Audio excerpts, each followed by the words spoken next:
question time.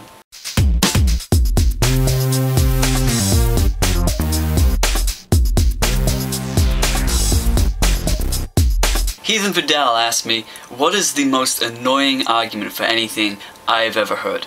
This, for me, is hands down solipsism. So I thought I would do a little video based on solipsism.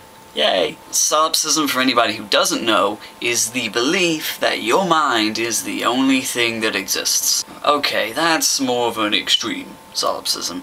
Most people use it in an epistemological sense, where our mind is the only thing we can know to exist, and the existence of everything else is based on faith. When I was in high school, the kid who sat next to me in our philosophy class was an outspoken solipsist. He never said this explicitly, partly because I don't think he knew what solipsism was, but he did believe that we have no true evidence for the existence of anything other than our mind, and believing in anything else, such as tables or laptops or cameras, was based on faith.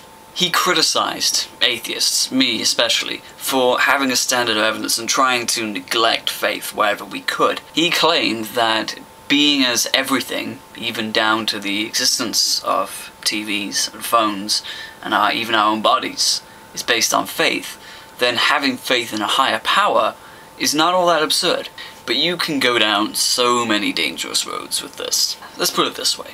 It's reasonable to assume that there is some reason to put legitimacy into our neurological senses. Mainly because if they were totally unreliable, we would probably be dead. If this was the case for everybody, then people wouldn't survive long enough to reproduce, and we wouldn't be born. The success of the human species indicates at least some validity and reliability in our senses. But this doesn't mean, however, that our senses are infallible. We are prone to being deceived, and that's why we seek out other people to substantiate our senses. Substantiate, not prove. Because even groups can be deceived by their senses. Which is why we have other epistemological methods like science to try and help us get an indication of how valid our senses really are. But yes, even then, we could be living in some master matrix where the only thing that we perceive that's actually real is our mind. If people are going to play this game, the essential message is that we cannot trust anything at all. There really is absolutely no validity in anything that's not our mind. Standards of evidence, the validity of our senses, it's all just an illusion. Even if our senses are valid, we can't know that they're valid, and therefore placing our trust in this epistemological method is basically placing our faith in that epistemological method. And therefore anything that arises from that epistemology is based on faith. It's just not a blind faith. And this is a problem for atheists? I don't think it is. Yes, atheists believe in a standard of evidence, but so does everyone who is not a solipsist. We all dismiss certain beliefs because they do not meet our standard. Having a tighter standard than most, if atheists do have a tighter standard than most, doesn't single them out for subjugation, ridicule, and defeat. Showing there is no standard of evidence whatsoever, that's a problem for all of us. Or none of us. See, if everything is based on faith, what reason does the Christian have for not believing in the Easter Bunny? Well, none. What reason do they have to believe in God? Well, none.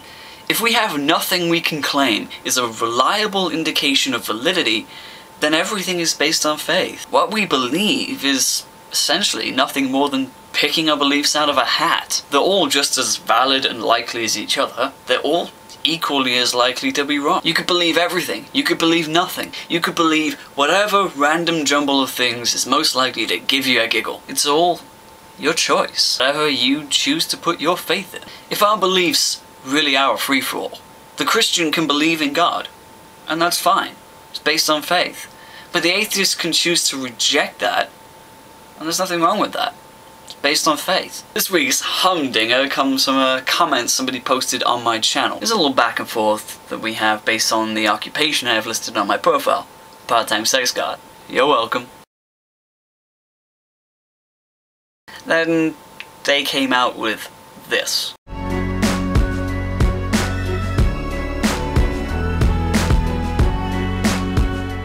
Now I know humor isn't really my strong point, but I thought that was a pretty obvious joke. And I have no idea what's sexist about saying you're a sex god. It's basically saying that members of a certain sex, or both sexes, depending on how you swing, are like you, and you give them a good time. That's why this is so funny, because I never specified what gender I was a sex god with. Hey, my disproportionately large gay fan base. How you doing? What? Okay, yeah, last week's question. What video game universe would you want to live in? I've always thought that the best aspect of life that you could incorporate video games in would be driving. Because in real life, you sit in traffic jams, you turn corners, you have to slow down and go at the speed limit. Apparently it saves lives. The mentality in a racing game is, go! Some games you don't even turn corners, because real men go through walls. Can you imagine the driving test? What the hell are you doing? Slowing down? We don't turn corners with that girly pedal.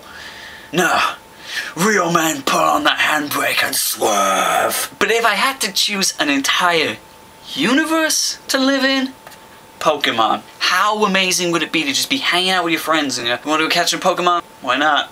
Go Pikachu! Make me a sandwich. It would be like your own personal slave in a non-racist, family-friendly way. Now for this week's question. If you could kill one person with no approach from law or society, would you? Who? And why? Leave a text or video response, and remember you can go to my Formspring, link in the Wunderbar, to ask me questions for next week.